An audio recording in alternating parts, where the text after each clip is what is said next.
Welcome to my channel village cooking recipes. আজ আমি নিয়ে চলে এসেছি নতুন একটা রেসিপি ভিডিও নিয়ে। আজ আমি বানাবো বেলে মাছের ঝাল বেগুন আলু দিয়ে। চলুন ভিন্ন স্বাদের এই রেসিপিটা দেখে নেওয়া যাক। আমার চ্যানেলে নতুন হয়ে থাকলে পেজটিকে সাবস্ক্রাইব করে পাশে থাকা অনুরোধ রইল এবং পাশে থাকা বেল আইকনটা প্রেস করে দেবেন যাতে নিত্য নতুন রেসিপি ভিডিও পাওয়ার জন্য।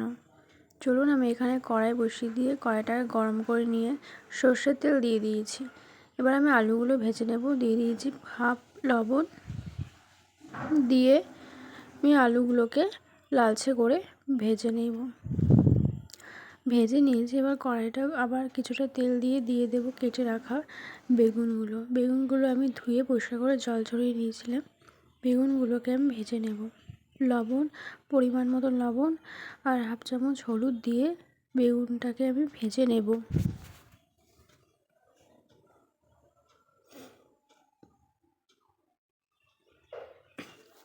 বেগুনটা ভাজা হয়ে থাকাকালীন মাছটাকে আমি লবণ হলুদ মাখিয়ে নিই।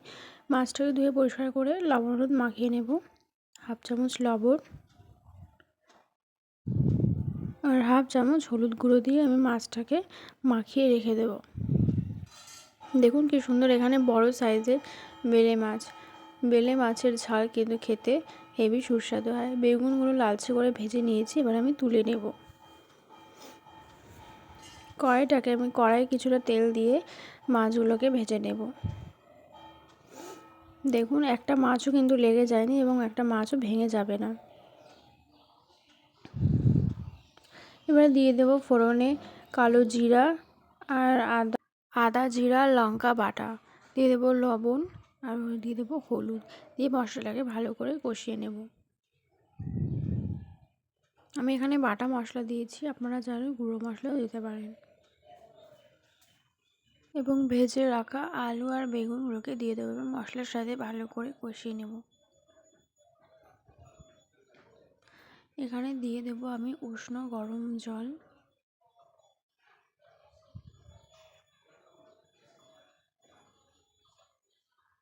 ঝোলটা যতক্ষণ না ফুটে আসছে ততক্ষণ এখানে এরকমই থাকবে। জলটা ফুটে এসেছে। দিয়ে দেবো মাছগুলো, এক এক করে মাছগুলো দিয়ে দেবো।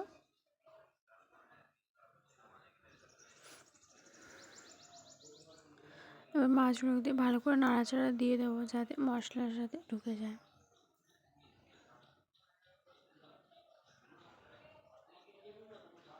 এবং 5 মিনিটের জন্য রেখে দেব।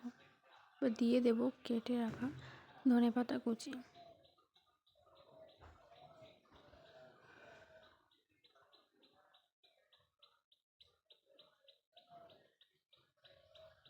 তৈরি হয়ে গেছে আমার। দেখুন কত সুন্দর একটা কালার এসেছে। ভিডিওটি ভালো লাগলে অবশ্যই লাইক, কমেন্ট, শেয়ার এবং সাবস্ক্রাইব করে পাশে থাকবেন।